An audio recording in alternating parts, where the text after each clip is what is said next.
Donc, bon matin à vous tous. Vraiment, encore une fois, un plaisir d'être ici pour pouvoir vous annoncer la parole de Dieu. Donc, pour ceux qui ne me connaissent pas, mon nom c'est Patrick Auger. Je suis un des pasteurs à l'Église évangélique baptiste de Shawinigan-Sud. Et puis, ce matin, j'ai amené de la visite avec moi, donc mes parents qui sont présents. Puis j'ai vu plusieurs leur ont offert un accueil plutôt chaleureux, c'est agréable. Donc, Claude et René, mes parents qui sont en arrière, si jamais à la fin, ça vous tente d'aller les saluer. Ça va leur faire plaisir, ils sont très jasants, vous allez vous en rendre compte et c'est toujours le fun de parler avec eux.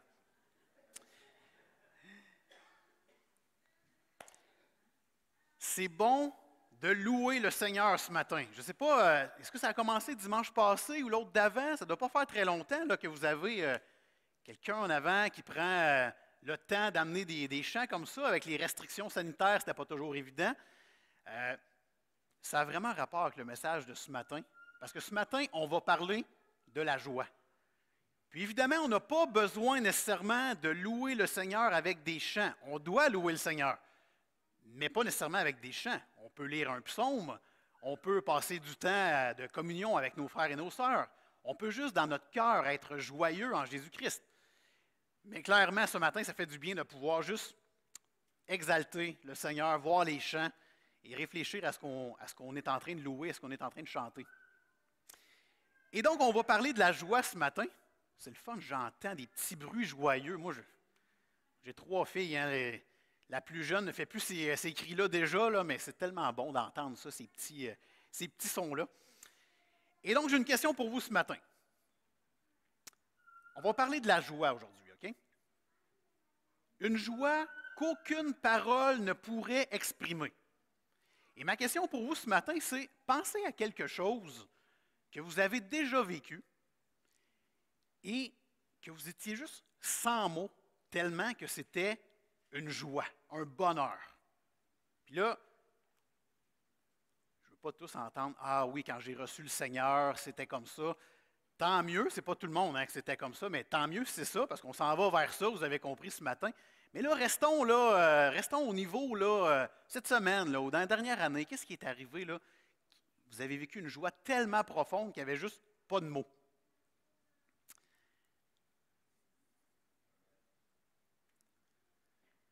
Moi, je vous amène sur je l'ai avisé en passant. C'est ma deuxième fille, celle-là. Elle a vécu quelque chose qui est tombé sans mots. Une joie indescriptible. Au niveau terrestre, on s'entend, mais quand même. Élodie, elle aime beaucoup les animaux. Puis malheureusement pour elle, elle est tombée dans une famille que les chats, les chiens, on n'est pas trop fort là-dessus. T'sais. Mais en même temps, on le voit bien, là, elle tripe au bout de ses animaux. Elle, là, notre prochaine sortie ensemble, elle veut qu'on aille à la SPA pour promener des chiens. C'est ça qu'elle aime. Et à un moment donné, il y a une occasion qui s'est présentée, quelqu'un se débarrassait de son hamster. Il le donnait, avec tout ce qui venait avec. Puis là, on en a parlé, ma femme et moi, on a fait, peut-être que ce serait le bon timing, on va vérifier. Peut-être qu'elle a dit, elle ne l'a juste pas avec les animaux, fait qu'on va faire un test. Au pire, c'est un hamster, c'est pas si grave. Finalement, elle est vraiment très bonne, mais on lui a donné pour sa fête l'année passée. Et pour rendre le tout encore plus agréable, on l'a caché. Donc, dans le sous-sol, dans la chambre de bain du sous-sol, dans sa cage, tout. Puis là, on a dit, cherche ton cadeau. Évidemment, elle ne s'attendait pas à un animal. Et quand elle a trouvé le hamster, je vous le dis là, c'est exactement ça que je veux vous amener aujourd'hui. Cette espèce de joie qui n'a juste pas de mots. Elle voit le hamster et elle fait plus de mots vraiment. Elle se met à pleurer, de joie évidemment. Et là, elle nous dit, c'est-tu un vrai? Il bougeait dans la cage, fait que c'était un vrai, c'est sûr. Mais tellement joyeuse de l'avoir. Écoute, même les parents, on est tombés les yeux pleins d'eau. On a fait, OK, je pense qu'on vient de toucher une corde sensible, là, vraiment, mais c'était positif. Et encore aujourd'hui, ça va faire 1 an qu'on l'a, ce beau petit hamster-là, qui s'appelle Caramel, d'ailleurs. Pas trop compliqué comme nom, à la couleur qu'il a. Et puis, on voit qu'elle s'en occupe bien. Tu sais, c'était pas juste une joie qui a duré l'espace d'1 minute. Encore aujourd'hui, elle a la joie de s'en occuper. C'est elle, à tous les samedis, qui change sa cage. On n'a même pas besoin d'y demander. Donc, elle veut en prendre soin en plus. J'arrête ça là parce que, tu sais, moi, je peux vous parler de ça bien long, mais vous allez retourner chez vous, vous allez faire « Hey, j'ai appris sur son hamster, c'était vraiment intéressant. Tu sais. Mais ça va pas mal s'arrêter là. Fait que non, je ne veux pas qu'on arrête là. On va aller plus en profondeur dans le sujet de la joie. Et puis ce matin, on va aller ensemble dans la lettre que Pierre a écrite. Donc la première lettre que Pierre a écrite à des gens qui vivaient de la persécution. Curieux qu'on parle de la joie, mais que les gens étaient persécutés lorsqu'ils ont reçu cette lettre-là. Alors je vous invite à tourner avec moi dans la première lettre de Pierre. Donc, pour ceux qui sont moins familiers, parce qu'on ne va pas nécessairement toujours dans ce coin-là de la Bible, c'est après Jacques. Donc, on s'en va vers la fin. On a Hébreu, Jacques et on arrive dans les lettres de Pierre, les 2 lettres de Pierre.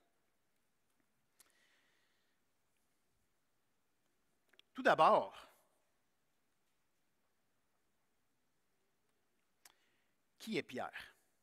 C'est assez important. On lit la lettre de Pierre. Il faut savoir un peu c'est qui. Je pense que tout le monde a une idée de qui est Pierre, mais j'ai appris des affaires bien intéressantes cette semaine en poussant mes recherches un petit peu plus. Alors, Pierre, c'est un nom qui lui a été donné plusieurs années après sa naissance. Son nom de base, c'est Simon en grec et Siméon en hébreu. Puis on sait que dans ce temps-là, il y avait le grec, il y avait l'hébreu, il y avait l'araméen, donc les gens avaient des noms différents. Moi, c'est pas pire. Patrick en anglais, c'est Patrick, ça sonne assez bien, c'est facile.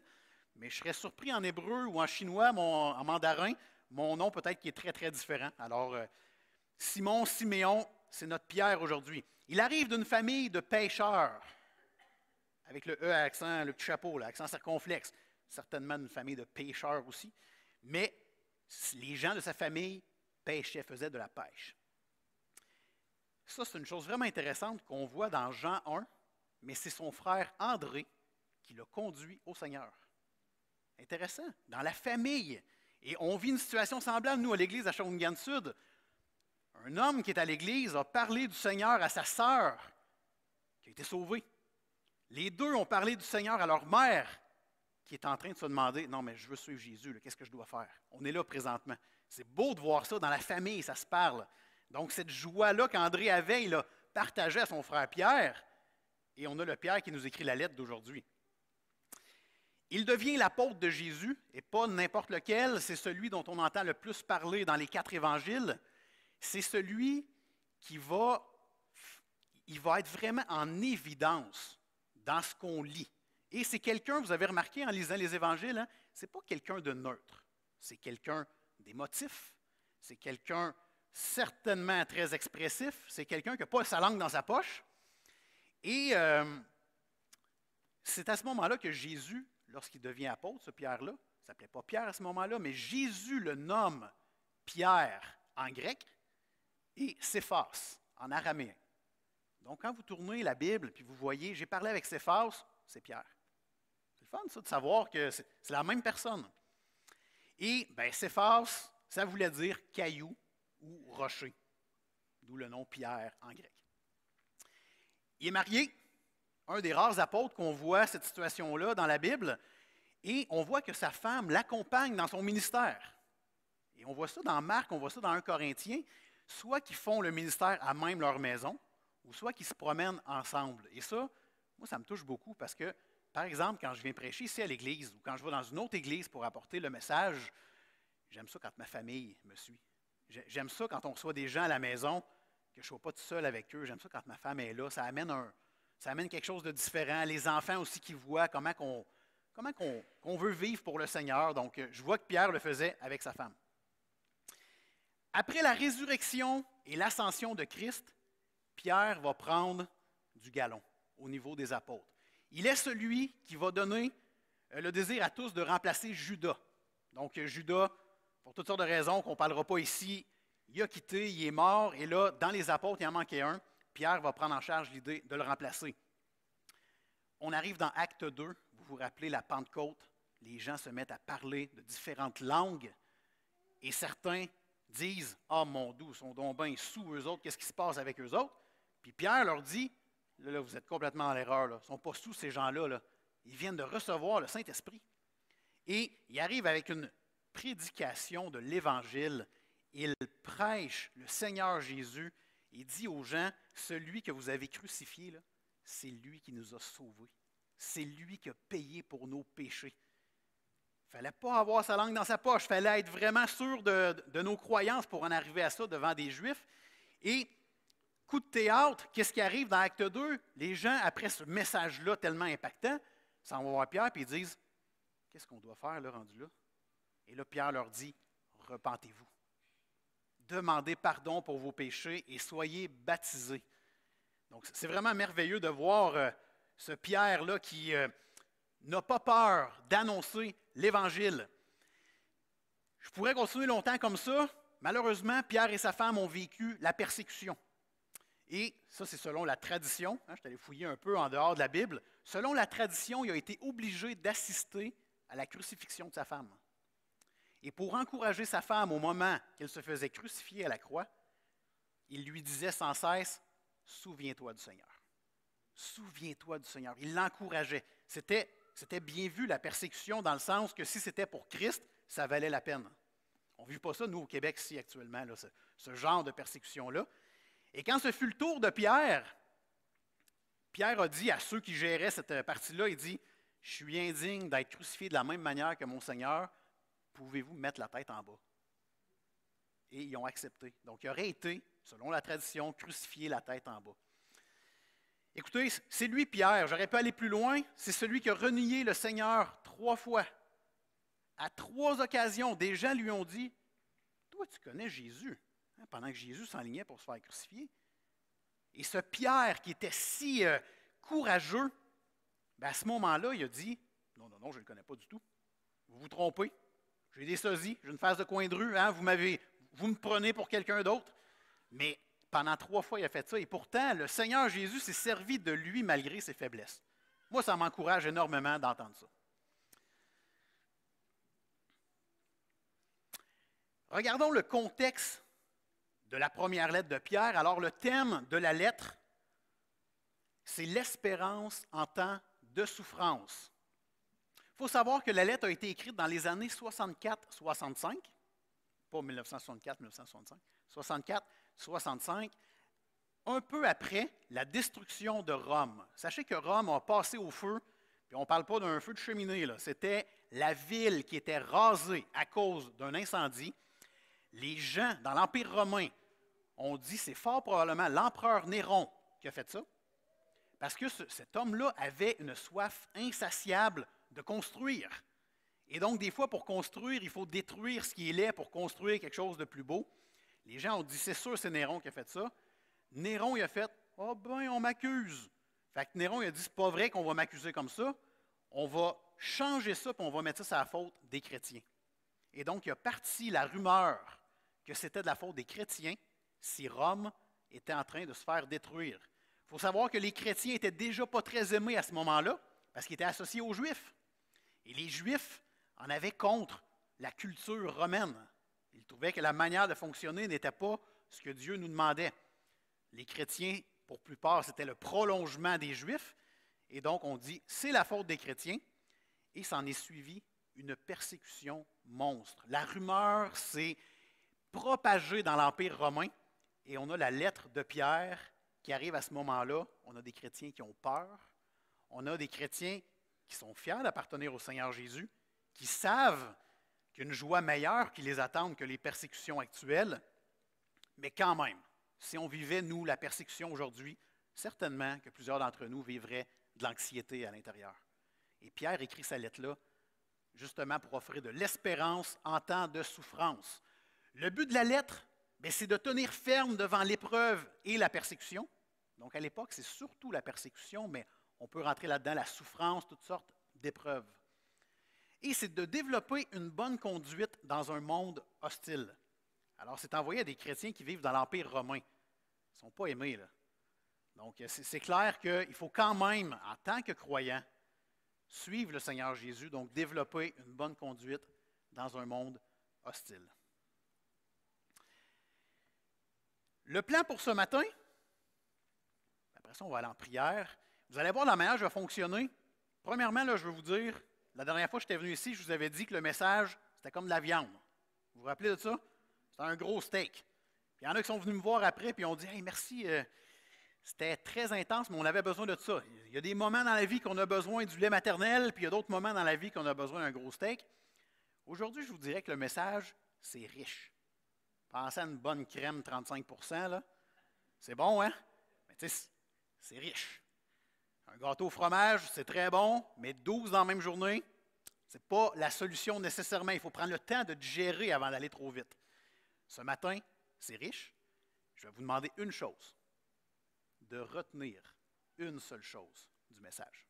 C'est la seule chose que je demande aujourd'hui. Si vous sortez d'ici en disant « J'ai appris que le hamster était beau, puis qu'il était fiable, puis qu'il était le fun », ce n'est pas cette chose-là que je veux qu'on retienne.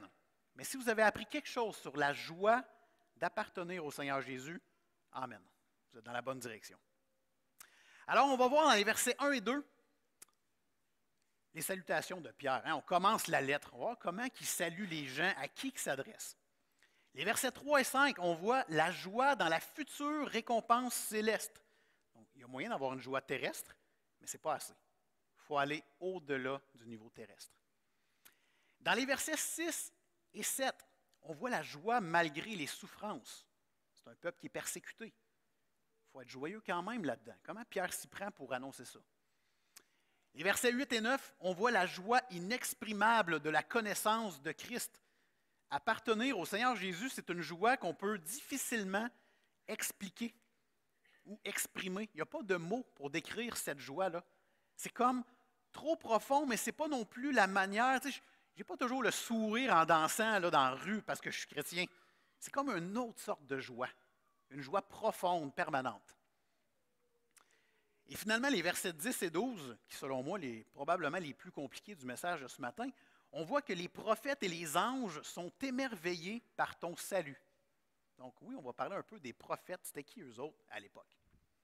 Puis on va terminer ça avec des applications pour cette semaine. Donc d'après moi, là, vers 2-3 heures cet après-midi, on a fini. C'est bon? On va commencer par prier, puis après ça, on va lire les 2 premiers versets de la lettre de Pierre. Seigneur Dieu, merci pour ce matin. En arrivant ici, moi, je ne savais pas du tout qu'il y aurait de la louange, puis ça fait du bien, juste de te louer d'une manière musicale, de s'arrêter un instant, de penser à nos paroles. Merci pour ce privilège qu'on a d'être rassemblés ici, dans ton Église, à être ta famille, Seigneur, et de regarder à toi. Ce matin, on va apprendre sur la joie de t'appartenir. Ça peut être complexe. Ça peut être complexe. On vit différentes épreuves, on vit différentes choses qui font que notre joie n'est pas toujours allumée là, au plus fort. Et on te demande, Seigneur, par ton esprit qui habite en nous, de nous révéler cette joie, de nous la remontrer et aide-nous, Seigneur, à la pratiquer dans la vie de tous les jours. Merci pour ce temps. Bénis mes frères et mes sœurs qui sont ici. Bénis les gens pour qui c'est peut-être la première fois qu'ils entendent le message de ton évangile et que ton nom soit glorifié dans nos vies en sortant d'ici, Seigneur Dieu. Au nom de Jésus. Amen. Lisons ensemble les 2 premiers versets de la lettre de Pierre, de la première épître de Pierre. Pierre, apôtre de Jésus-Christ, à ceux qui sont étrangers et dispersés dans le Pont, la Galatie, la Cappadoce, l'Asie, la Bithynie, et qui sont élus selon la prescience de Dieu le Père, par la sanctification de l'Esprit, afin qu'ils deviennent obéissants et qu'ils participent à l'aspersion du sang de Jésus-Christ. Que la grâce et la paix vous soient multipliées. Avec un point d'exclamation, hein. Que ça vous soit multiplié. Puis là, vous lisez ça, hein, ce début de lettre-là, puis vous dites, aïe, aïe, quand j'écris un courriel à quelqu'un, ça ne ressemble pas à ça. Hein, c'est plus allô, ça commence tranquillement comme ça. Il faut savoir que Pierre ne connaît pas nécessairement tous ceux à qui il écrit. Et donc, il veut commencer par les destinataires, et il y a beaucoup de destinataires. Mais on sait que Pierre est investi d'une mission. Il est appelé à proclamer le seul message capable de transformer les vies. Il le sait, il l'a déjà fait dans le livre des Actes. Il a été le témoin des œuvres, des miracles de Jésus. Et donc, ce Pierre-là, il arrive et il dit, là, je vais vous parler de quelque chose de précieux. Et c'est la joie d'appartenir à Jésus malgré nos souffrances. Je vous ai mis une map du monde parce que pour bien comprendre à qui cette lettre-là est envoyée, Eh bien, il faut savoir à peu près où c'est allé dans le monde. Donc, l'Empire romain, il faut savoir, c'était énorme à l'époque. La lettre que Pierre écrit, elle est partie vers le Pont, la Galatie, la Cappadoce. Alors, si vous remarquez la petite botte à gauche, on voit l'Italie avec Rome, hein, le siège social de l'Empire romain, si on veut. Mais nous, on s'en va à peu près à droite ou au centre. On a la mer Noire. Vous voyez la mer Noire au centre? Elle est bleue ici, mais elle s'appelle mer Noire. Et juste au sud, on a l'actuelle Turquie. Et c'est toute la frontière de la mer Noire à cet endroit-là, au sud. C'est à cet endroit-là que la lettre est propagée. Donc aux églises, aux chrétiens qui ont été dispersés à cet endroit-là. Et c'est intéressant parce que dans le verset 1, il dit « aux étrangers et à ceux qui sont dispersés ». Puis moi, quand je lis les étrangers, je me dis « ah, il écrit comme à tout le monde ». Mais non, les étrangers ici, c'est la même chose, ou très sensiblement la même chose que ce qu'on voit dans Hébreux 11. Je vous le lis juste pour que vous le voyez. « C'est dans la foi qu'ils sont tous morts, sans avoir obtenu les choses promises, mais ils les ont vus et salués de loin, reconnaissant qu'ils étaient étrangers et voyageurs sur la terre. » Et donc Pierre écrit à des chrétiens, peut-être d'origine juive, mais peut-être d'origine païenne, et il leur dit, vous êtes des étrangers, n'oubliez pas ça. On n'a pas notre résidence permanente sur terre. Elle est au ciel, notre résidence permanente, notre patrie. Il commence fort là, en disant, à vous les étrangers, on est sur terre pour annoncer l'Évangile, on va vivre des persécutions, mais le ciel qui nous attend, c'est merveilleux, c'est l'endroit qu'il faut être. Rappelons-nous ça. On voit également dans le verset 2, peut-être que ce matin tu te dis, comment on fait pour devenir un enfant de Dieu? Ça peut être complexe à première vue si c'est la première fois que tu mets les pieds dans l'Église, peut-être même que ça fait 20 fois que tu mets les pieds dans l'Église. Comment on fait pour être un enfant de Dieu? Eh bien, dans le verset 2, on voit 4 phases. Ce n'est pas toujours comme ça, là, clair comme ça, mais quand même, ça donne une bonne idée. Premièrement, on doit être élu.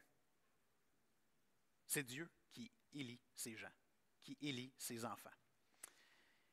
Ensuite, on doit vivre une sanctification. Et encore une fois, c'est intéressant, il y a 2 types de sanctification. Celle qu'on parle ici, c'est celle qui vient du Saint-Esprit. Donc, avant vraiment de vivre une conversion et d'appartenir à Jésus, on doit avoir à l'intérieur de nous ce sentiment qu'on est complètement à l'écart de ce que Dieu veut pour nous. On est imparfait. Et Dieu est parfait. La distance entre les deux est tellement énorme que c'est impossible juste de sauter pour aller de l'autre côté, vers Dieu. On sait que l'endroit le plus merveilleux pour vivre, c'est le paradis avec Dieu. On veut tous y aller, mais on n'est pas capable de sauter par-dessus le rocher. J'ai un exemple, une image, moi, qui m'a marqué au début de ma foi chrétienne. Et c'est un peu ça, hein? On a l'humain à gauche, qui est du côté de l'humanité. Et le problème de l'humanité, c'est le péché. Il aimerait ça aller vers la vie éternelle avec Dieu, parce que Dieu nous promet qu'il n'y en aura plus de souffrance. Il n'y en aura plus d'épreuves, plus de stress. Il n'y en aura pas d'anxiété, de dépression, de conflit. Imaginez ce que vous voulez, là. Tout ce qui vous fait un chagrin à l'intérieur de vous, là, c'est fini avec Dieu. On veut aller là, mais on n'est pas capable de sauter par nous-mêmes, on n'est pas capable d'y aller par nous-mêmes. Et Dieu a prévu un seul chemin, et c'est par Jésus-Christ. Son Fils Jésus qui a payé pour nous à la croix. Son Fils Jésus qui nous dit, tu veux aller à Dieu? Suis-moi. Alors quand j'entends des gens qui disent, ben moi je crois en Dieu, est-ce que tu crois en Jésus-Christ?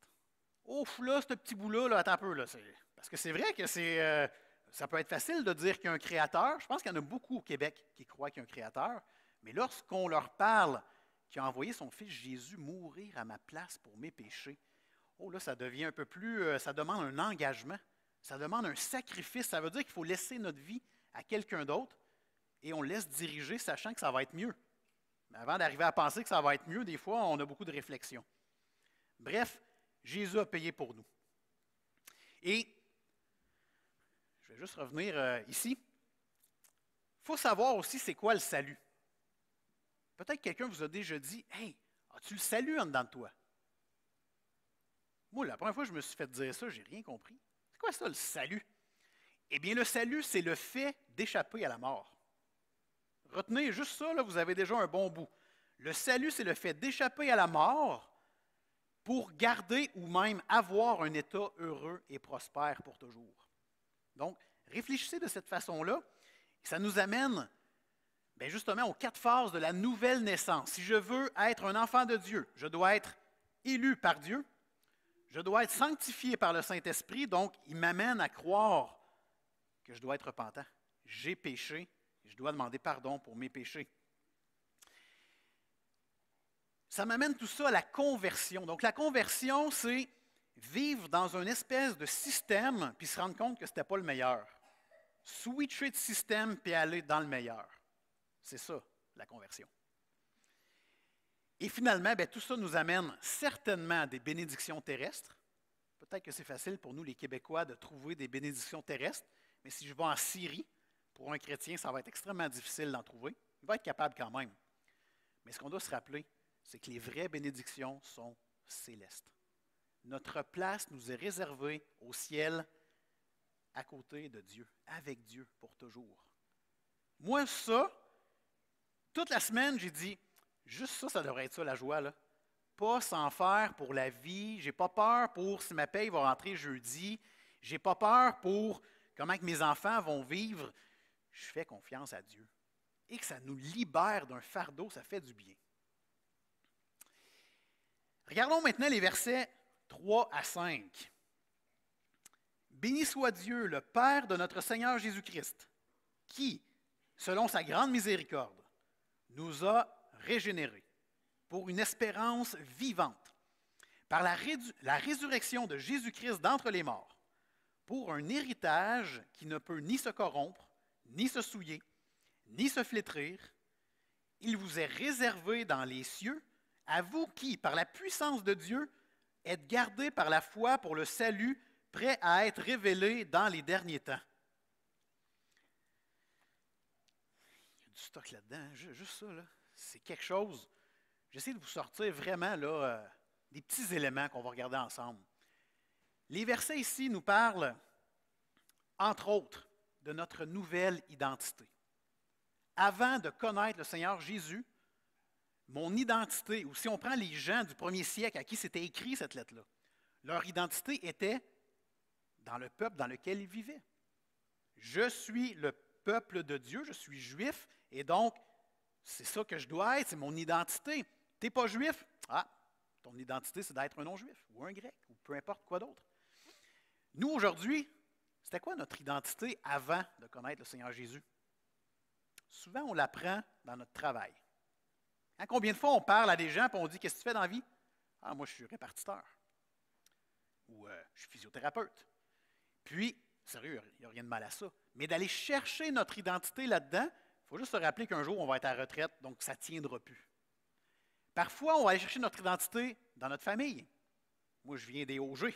C'est facile, mes parents sont là. Je viens des Auger. Ça a des bonnes valeurs, puis c'est bon, ça.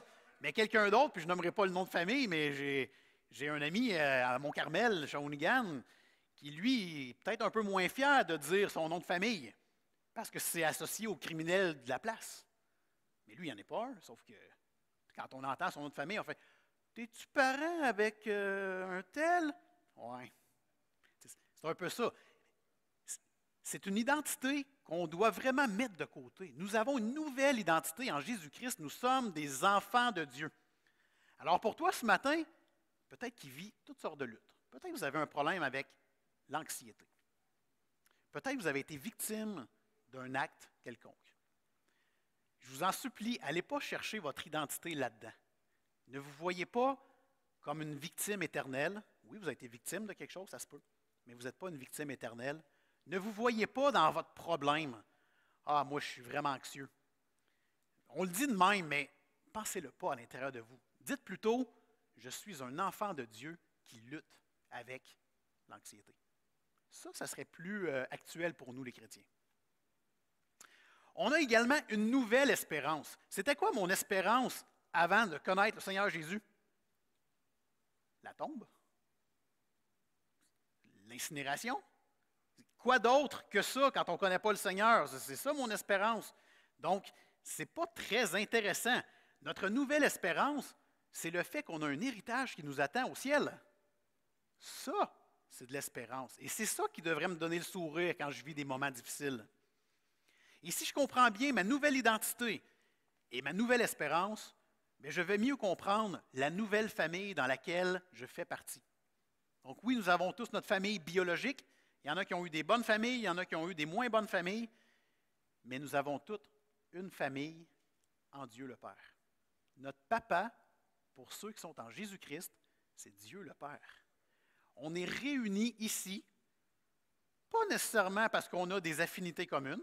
Je suis convaincu qu'on commencera à parler ensemble, puis on est extrêmement différents. D'ailleurs, quand Pierre écrit sa lettre, il écrit à des Juifs, des Grecs, des gens qui arrivent de partout, qui sont réunis ensemble dans une église. Imaginez au 1er siècle le clash.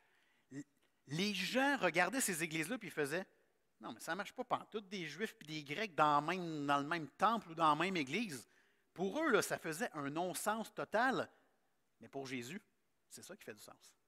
De réunir des gens de milieux différents, de richesses différentes, de cultures différentes, les réunir ensemble parce que notre but, ce n'est pas nécessairement de devenir des amis, c'est de glorifier Dieu. Puis ça, c'est ça qui est beau dans une église. Et c'est ce qu'on doit se rappeler ici à l'église de Victoriaville et à mon église à Shawinigan-Sud et toutes les églises. On a également, ça c'est intéressant, l'héritage qui nous est offert en tant qu'enfants de Dieu. On a un verset qui nous dit qu'elle ne peut pas se corrompre. L'héritage ne peut pas se corrompre. Pensez peut-être, certains d'entre vous, vous avez reçu un héritage de vos parents qui sont décédés ou de quelqu'un d'autre qui a pensé à vous. Mais pensez maintenant à l'héritage que Dieu nous offre. Et voyez la différence. Souvent, un héritage, c'est de l'argent pour nous. Puis, on ne crachera pas là-dessus, évidemment. Mais, nous, l'héritage qu'on a au ciel, elle ne peut pas se corrompre. Donc, jamais rouiller, jamais failer, donc si on parle d'un objet, et jamais se détériorer. On a également un héritage qui ne peut pas se souiller. Donc, il n'y aura aucune tache, rien ne peut atténuer sa beauté. Pas même si je combats avec toutes sortes de choses, je ne peux pas me dire « Ah, le Seigneur va sûrement à moins me bénir. » Non, non, non. Ton héritage est scellé au ciel. Le Seigneur veut te bénir. Et notre héritage ne peut pas se flétrir. Donc, le temps qui passe n'altère pas sa valeur, sa gloire et sa beauté. Et nous, quand on parle d'un héritage terrestre, bien, 10 000 aujourd'hui, c'est quand même beaucoup d'argent. 10 000 dans les années 1930, c'était énormément d'argent, mais 10 000 dans les années 2200, ça ne sera sûrement pas beaucoup. Mais nous, notre héritage a la même valeur, peu importe si je meurs tantôt ou si je meurs dans 50 ans. Ça, c'est merveilleux. Puis justement, le verset 5, comparativement à un héritage terrestre, aucune lacune n'existe dans le titre de propriété détenu par le croyant. Il est réservé pour l'enfant de Dieu. Peut-être que vos parents vous ont dit, tu vas avoir mon fils, tu vas avoir tout un héritage, mais que je meurs. Puis finalement, votre mère est décédée, votre père s'est remarié. J'espère que je ne vise pas personne ici, puis quelqu'un dit, hey, c'est mon histoire. Mais il s'est remarié, il est tombé en amour, ou il s'est mis à croire en quelque chose tellement fort que finalement, il a changé un petit peu son testament, puis l'argent qu'il devait vous donner, c'est parti vers quelqu'un ou quelque chose d'autre. Peut-être que vous l'avez vécu. Soyez assurés qu'avec Dieu, ça n'arrivera jamais. Jamais. Notre héritage est scellé au ciel et c'est ce qui doit nous donner la joie quand on pense de cette façon-là. Regardons les versets 6 et 7. C'est là ce qui fait votre joie, donc l'héritage qui fait notre joie. Quoique maintenant, puisqu'il le faut, vous soyez attristés pour un peu de temps par diverses épreuves, afin que l'épreuve de votre foi, plus précieuse que l'or périssable, qui cependant est éprouvé par le feu, ait pour résultat la louange, la gloire et l'honneur lorsque Jésus-Christ apparaîtra.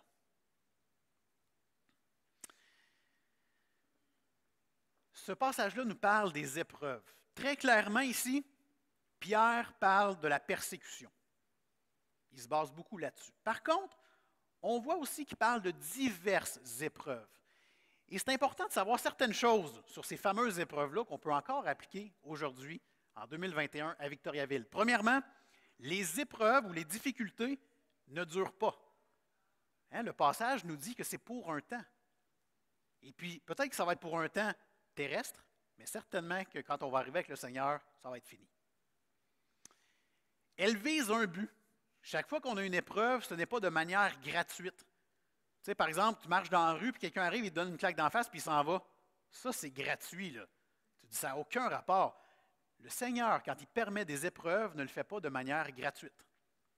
Il le fait pour nous travailler. Il le fait pour nous montrer quelque chose. Et quand on est dans l'œil de l'ouragan ou dans l'œil de la tornade, puis qu'on vit les épreuves, tout le monde trouve ça plate. Mais pour en avoir vécu quelques-unes puis des bonnes, quand on est sorti, on comprend mieux pourquoi c'est arrivé. Et très souvent, ça a été pour fortifier mon caractère. Très souvent. Les épreuves font souffrir. Hein, Pierre le dit, ça se peut que vous soyez attristés avec les épreuves. Ça nous fait souffrir. Il ne faut pas, quand je vous parle de la joie en Jésus, il ne faut pas faire « Yeah, j'ai le cancer, merci Seigneur ». Tu sais, ce n'est pas comme ça qu'il veut qu'on vive la situation. C'est triste, ça nous attriste, mais on doit lui faire confiance quand même. C'est cette partie-là qu'on ne doit jamais oublier. Les épreuves se présentent sous différentes formes. Donc, Pierre nous le dit, diverses épreuves. Je n'étais pas là au premier siècle. On sait que la persécution était très présente, mais la persécution, ça englobait beaucoup de choses. Il y avait des souffrances physiques, des souffrances psychologiques, des droits qui étaient atténués. Donc, bref, ça ne devait pas être facile. Et les épreuves ne devraient pas affaiblir la joie du chrétien. Ça, c'est le bout qu'on oublie en tant que chrétien. Les épreuves ne devraient pas affaiblir la joie du chrétien. Les épreuves servent à éprouver la valeur de notre foi et la rendre plus authentique. Ça vous est-il déjà arrivé de vivre une épreuve puis de vous dire oh, « Je vais garder ça pour moi, là, je n'ai pas le goût que le monde sache là, que je vis telle affaire. » Bien, parfois, c'est de la mettre en lumière que tout se met à aller mieux après.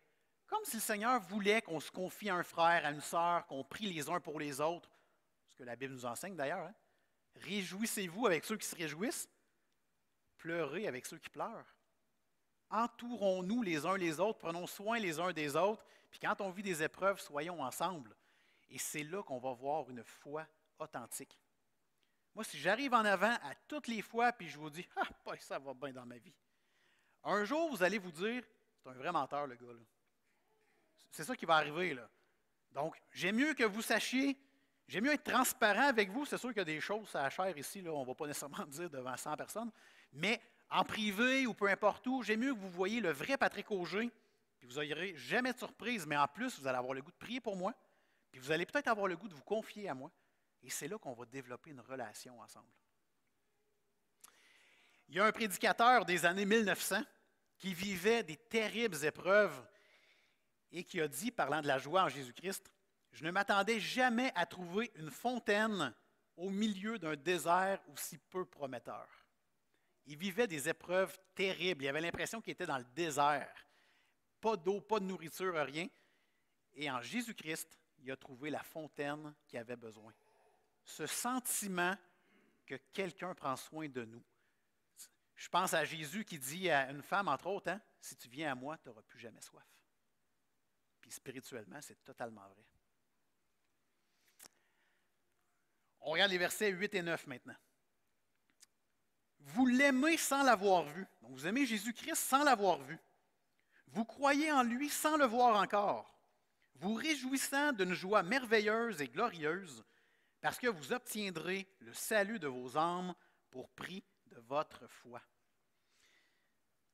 Ça, c'est intéressant parce que Pierre l'a vu, le Seigneur Jésus. Mais il dit à ceux qui parlent, vous autres, vous ne l'avez pas vu, puis vous l'aimez. Wow, ça, c'est de la foi. Ça, c'est de la foi. Et puis, on a Jésus qui dit dans Jean 20, 29, « Heureux ceux qui n'ont pas vu et qui ont cru. » On est tous dans ce même bateau-là, nous ici, présentement. Là. On n'a pas vu physiquement le Seigneur Jésus, mais on veut croire en lui. On veut croire que la parole de Dieu, c'est la vérité. Et ce qu'on apprend sur le Seigneur Jésus, c'est vrai. Il prend soin de nous, il nous amène à Dieu pour une vie éternelle et meilleure. Ça s'en vient, ça.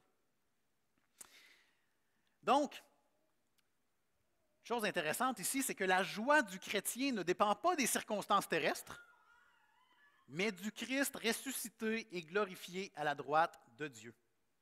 N'attendez pas d'être joyeux parce que vous avez eu un bon travail, parce que vous avez eu enfin un conjoint ou une conjointe, parce que vous vous êtes sorti d'une maladie, parce qu'il n'y a plus de conflit. C'est toutes des belles choses, c'est toutes des belles joies, mais la joie du chrétien, c'est parce qu'on a un Seigneur qui est glorifié, qui a pris soin de nous, qui nous a pardonné, qui a payé pour nous. Ça, c'est la joie qu'on doit avoir comme chrétien.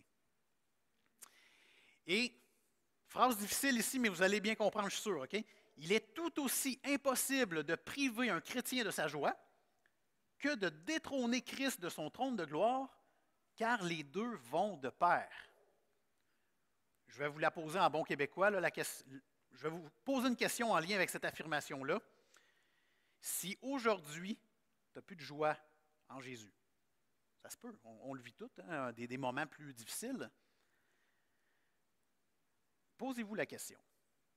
Est-ce que c'est parce que quelque chose ou quelqu'un a pris son trône dans votre vie? Jésus doit être le conducteur de ta vie.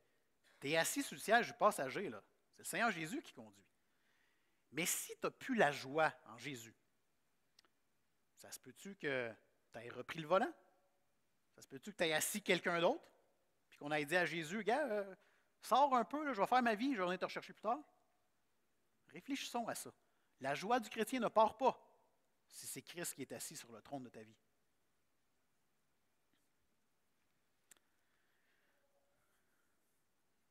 Bon, le bout un peu plus rough, les versets 10 à 12.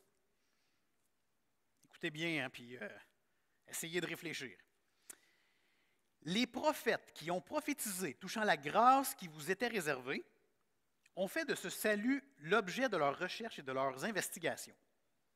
Ils voulaient sonder l'époque et les circonstances marquées par l'Esprit de Christ qui était en eux et qui attestaient d'avance les souffrances de Christ et la gloire dont elles seraient suivies. Il leur fut révélé que ce n'était pas pour eux-mêmes, mais pour vous, qu'ils étaient les dispensateurs de ces choses, que vous ont annoncé maintenant ceux qui vous ont prêché l'Évangile par le Saint-Esprit envoyé du ciel et dans lesquels les anges désirent plonger leur regard. J'ai passé la semaine là-dedans, puis je vous le dis, je fais comme, hey, c'est pas évident à décortiquer. Je vous ai mis des points au tableau qui nous aident à comprendre ce passage-là. Parce que pour nous, on va se le dire, prophète en 2021, on a de la misère avec ça, hein? C'est pas super clair. Donc, on va mettre quelque chose au clair tout de suite. Les prophètes dont on parle ici, ce sont les prophètes de l'Ancien Testament, ou du moins au début de l'Église, avant que nous ayons la révélation complète de Dieu. Ce sont des gens que le Seigneur se servait pour apporter la parole de Dieu. Ce sont des proclamateurs de la parole de Dieu. Mais maintenant que nous avons la Bible, ce genre de prophète-là n'existe plus. Par contre, aujourd'hui, on dit qu'il y a encore des prophètes, mais des prophètes, dans le vrai sens du terme, c'est des proclamateurs ou des annonceurs de la bonne nouvelle, de la parole de Dieu. Donc, si vous croisez quelqu'un dans la rue et qui vous dit « Je suis prophète », bien, laissez-le parler un peu, puis s'il vous annonce la parole de Dieu, vous allez pouvoir dire « Ah, c'est... Dans un sens, moi aussi, je suis prophète, j'annonce la parole de Dieu. » Mais quelqu'un qui se dit prophète puis qui vous annonce des choses, puis vous dites « Ben voyons, ça n'a pas rapport avec la Bible, ça. » Vous prenez le temps de réfléchir avant de mettre votre confiance dans ce genre de personnes-là. Et l'autre chose qu'on va voir, c'est les anges. Ça, c'est intéressant. J'ai fait une étude là-dessus dernièrement. Mais tout d'abord, il faut savoir que les prophètes écrivaient en étant sous l'Ancienne Alliance. Alors, je n'irai pas dans les détails, on n'a pas le temps, mais aussi c'est quand même complexe. Il y a l'Ancienne Alliance et il y a la Nouvelle Alliance. Jésus-Christ est celui qui fait le pont entre les deux. Et les prophètes écrivaient sous l'Ancienne Alliance, et pour que vous compreniez bien, il y a un verset qui existe. C'est quoi la différence entre l'Ancienne Alliance et la Nouvelle Alliance? Le verset, c'est Romains 6,14, je vous le dis parce qu'il n'est pas très long. « Car le péché n'aura point de pouvoir sur vous, puisque vous êtes non sous la loi, mais sous la grâce. Alors l'ancienne alliance, la loi, qui est très bonne, soit dit en passant, la loi, Dieu a établi la loi pour montrer des règles à des gens. Qu'est-ce qui arrive avec la loi? Personne n'est capable de la respecter. Jésus-Christ arrive et là on tombe sous la grâce. Parce que nous ne sommes pas capables de respecter la loi, nous avons besoin d'un sauveur, parce que sinon on est mort. Et Jésus arrive là-dedans. Les prophètes nous écrivaient sous l'ancienne alliance. Et donc, les prophètes avaient la foi en Dieu. Ils étaient personnellement sauvés de leurs péchés par cette foi, mais ils ne pouvaient pas comprendre tout ce qui était impliqué par la vie et la mort de Jésus-Christ. Ils ne le connaissaient pas. Et Daniel, dans le livre de Daniel, c'est vraiment intéressant, parce qu'il dit, là j'écris, là, mais je ne comprends même pas ce que j'écris. Le Saint-Esprit est en train de me donner des choses à écrire, mais je ne les comprends pas. Intéressant. Ésaïe, Pierre, il utilise Ésaïe dans le chapitre 2. D'ailleurs, on est là, je vais vous l'amener. Chapitre 1, Pierre 2, versets 22 à 24. Ça, c'est Ésaïe qui parle des centaines d'années avant Jésus. Il écrit quelque chose qu'il ne comprend pas. Il dit, lui qui n'a point commis de péché et dans la bouche duquel il ne s'est point trouvé de fraude, lui qui injuriait ne rendait point d'injure, maltraité ne faisait point de menace, mais s'en remettait à celui qui juge justement, lui qui a porté lui-même nos péchés en son corps sur le bois, afin que, morts au péché, nous vivions pour la justice, lui par les meurtrissures duquel vous avez été guéris. Ésaïe écrit sur le Seigneur Jésus des centaines d'années avant. Il ne comprend pas tout ce qu'il est en train d'écrire, mais l'Esprit de Dieu lui dit d'écrire ça. Et lorsque Jésus arrive, les gens font le lien. OK, notre Messie, c'est lui. Et d'autres ne font pas le lien. Encore aujourd'hui, ils attendent encore un sauveur. C'est Jésus-Christ, le sauveur. Même si les paroles des prophètes avaient une signification pour leur propre génération, ils étaient conscients que leur portée réelle dépassait les événements de leur époque. Beaucoup de choses dans la Bible se sont accomplies lors de la génération du prophète, et beaucoup d'autres, ça a été des années après. C'est intéressant de voir ça également. Ce qu'il faut comprendre dans cette partie-là, l'objectif de cette partie est de montrer aux lecteurs de Pierre que les bénédictions spirituelles que nous avons maintenant en Jésus-Christ sont plus grandes que ce qui était envisagé par les prophètes ou même les anges. Ils comprenaient une partie de la grâce. Ils savaient qu'en mettant leur foi en Dieu, ils étaient pour être sauvés. Ils savaient qu'ils ne pouvaient pas respecter la loi en entier et qu'ils avaient besoin de la grâce de Dieu pour aller au ciel. Mais ils ne comprenaient pas tout. Pierre est en train d'écrire, eux, là, ils ne comprenaient pas tout. Vous avez l'occasion de tout comprendre. C'est Jésus qui a payé pour vous. Lâchez pas, prenez le temps de réfléchir à ça. Et Pierre cherche à faire croître en nous l'appréciation du salut. Encore en 2021. Levez pas la main, OK? Qui d'entre vous, à tous les jours, se dit « Wow, Seigneur, merci pour ce salut. Merci de m'avoir sauvé et de me libérer de mes péchés. » J'ose espérer qu'on le fait tout, mais je vais vous le dire honnêtement, il y a des jours que c'est plus difficile que d'autres. Mais Pierre nous dit « Faites-le. Rappelez-vous à quel point cette joie-là, elle est merveilleuse. »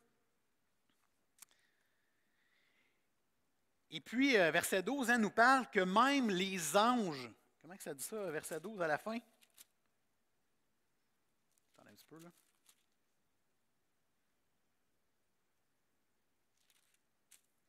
OK, verset 12. À la fin, et dans lesquels les anges désirent plonger leur regard. Les anges désirent plonger leur regard dans l'Évangile. Et au Québec, les anges, avez-vous l'impression que c'est mal compris? Peut-être même pour nous, présentement. J'ai fait une étude dernièrement sur la doctrine des anges. C'était vraiment palpitant. Évidemment, c'est fini, je ne peux pas aller trop loin, mais quand même, quelques petites informations intéressantes sur les anges. Les anges sont nommés plus de 100 fois dans l'Ancien Testament et 165 fois dans le Nouveau Testament. Faites le calcul, 265 fois. Comme chrétien, je dois croire aux anges. Si je vois que c'est tellement prononcé souvent, et ça c'est sans les démons, que même Jésus en parle, puis les démons sont vus comme des anges déchus. Alors, ma croyance au niveau des anges, moi, vient de changer dans les derniers mois. J'avais de la misère à croire qu'il y avait des anges alentour de nous. Mais quand on lit la parole de Dieu, on se rend compte que oui, il y en a. Et on apprend qu'ils sont supérieurs aux humains. Ils ont un rôle marquant qu'on ne comprend pas, mais ils existent. Et Dieu s'en sert. Une chose au Québec qu'on doit faire attention, c'est qu'on a une tendance à les vénérer. On a une tendance à leur offrir une certaine gloire, à les prier même parfois. Il faut se rappeler que le seul que nous devons prier, adorer, glorifier, louer, c'est notre Père céleste. Et c'est lui qui a créé les anges. Tant mieux si on a des anges qui nous aident dans différentes sphères de notre vie. Puis on le voit même à l'arrivée de Jésus, à sa naissance. Un ange a parlé à Marie, à Joseph, à des gens alentours. Il y a des anges. Mais ils sont là pour glorifier Dieu. On doit toujours se rappeler que c'est Dieu qui est notre priorité, notre soif. Je vous dis, j'aurais pu continuer, mais on est rendu aux applications pour cette semaine. Et j'espère que ce ne sera pas juste pour cette semaine. Premièrement, rappelons-nous sans cesse l'impact glorieux de notre union avec Christ. Que les problèmes du jour ne soient pas le centre de notre vie. Le centre de notre vie, c'est le Seigneur Jésus. On a mieux à faire comme chrétiens que de s'arrêter sur nos problèmes actuels. On a à proclamer la bonne nouvelle. On a à faire de toutes les nations des disciples. On a à baptiser des gens au nom du Père, du Fils et du Saint-Esprit. Rappelez-vous votre dernier baptême ici. Rappelez-vous la joie de voir des nouvelles personnes rentrer dans la famille de Christ. Ça, c'est une joie et c'est là qu'on doit focusser. Deuxièmement, gardons une attitude d'adoration envers Dieu qui nous a choisis, peu importe l'épreuve que nous vivons actuellement. Une attitude d'adoration, je vous l'ai dit, là, l'idée, ce n'est pas d'avoir l'air d'une balloune pleine d'hélium, puis de « Oh mon Dieu, tout est beau! » Ben non, ce n'est pas nécessairement comme ça sur Terre. Mais dans le fond de nous, là, cette joie-là d'appartenir à Dieu doit être visible. Gardons les yeux fixés sur la rémunération céleste et non pas sur la paye du jeudi et non pas sur comment que mes enfants vont réussir dans la vie. Il y a plein d'éléments comme ça. Des fois, on focus tellement sur des choses qui sont terrestres. Gardons les yeux rivés sur Dieu. Et troisièmement, Dieu est pleinement glorifié en moi quand je suis pleinement satisfait en lui. Une phrase lourde de sens quand même. Hein? Dieu est pleinement glorifié en moi quand je suis pleinement satisfait en lui. Et donc, ma question pour vous, c'est quoi qui te donne de la joie? Je reviens un peu au début. Le hamster, là, ça apporte de la joie, je vous le dis. Un bon travail, ça apporte de la joie. Une belle famille, ça apporte de la joie. Mais toutes ces choses vont s'arrêter un jour. C'est éphémère. Ça n'empêche pas qu'on doit être joyeux d'avoir ces choses et de remercier le Seigneur. Mais rappelons-nous que c'est éphémère. Ça va disparaître, toutes ces choses, un jour. Je ne souhaite pas que l'hamster meure, mais on m'a dit que ça durait entre 2 et 3 ans.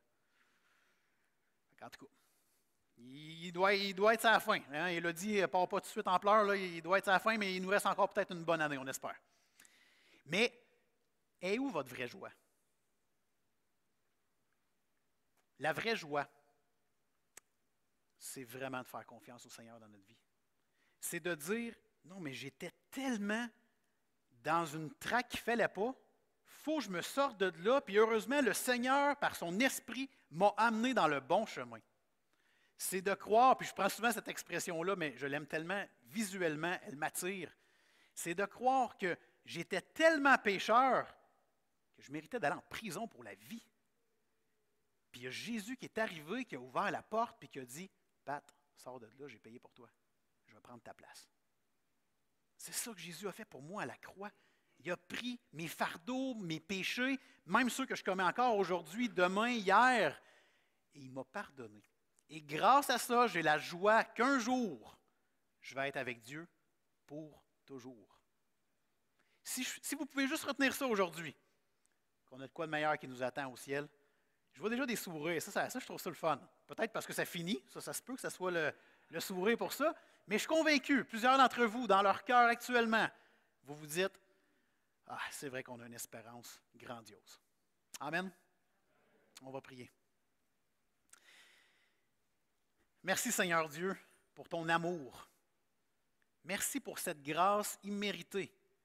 Seigneur, je le répète, puis je suis content d'avoir le micro pour le faire, mais j'ai tellement rien fait pour être là où je suis aujourd'hui. J'ai rien fait pour être un de tes enfants. Et tu es venu me choisir. Je veux te remercier, Seigneur, pour ce don gratuit de ton amour. Je veux te remercier pour Jésus qui a payé à la croix, qui est mort pour moi, qui est ressuscité le 3e jour. Et pour tous tes enfants, il vit en nous par son esprit. Ma vie doit complètement changer, radicalement changer, Seigneur. Le péché ne doit plus avoir d'autorité sur ma vie. Très certainement qu'il y a encore une influence, parce qu'on est encore sur terre, mais il ne doit pas contrôler ma vie. Seigneur, c'est toi. Seigneur Jésus, c'est toi qui as le trône de ma vie, puis je veux te remercier pour ça. Et je te prie encore une fois pour l'Église ici à Victoriaville, je te prie pour tous ces gens qui ont besoin d'aller à toi. Attire-les à toi, Seigneur. Mets-leur la semence de ton évangile dans le cœur pour qu'ils puissent aller à toi. Qu'ils ouvrent ta parole, la Bible, qu'ils prennent le temps de lire un verset à la fois, un chapitre à la fois. Que les anciens ici, les pasteurs, les responsables, puissent guider ces gens-là.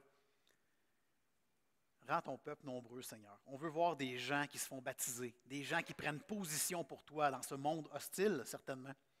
Et merci pour la lettre de Pierre. Il vivait des persécutions et trouvait le moyen d'avoir la joie en toi. À combien plus forte raison on doit être pareil, Seigneur. Que ton nom soit glorifié dans nos vies. Bénis l'Église ici, Seigneur Dieu. Amen.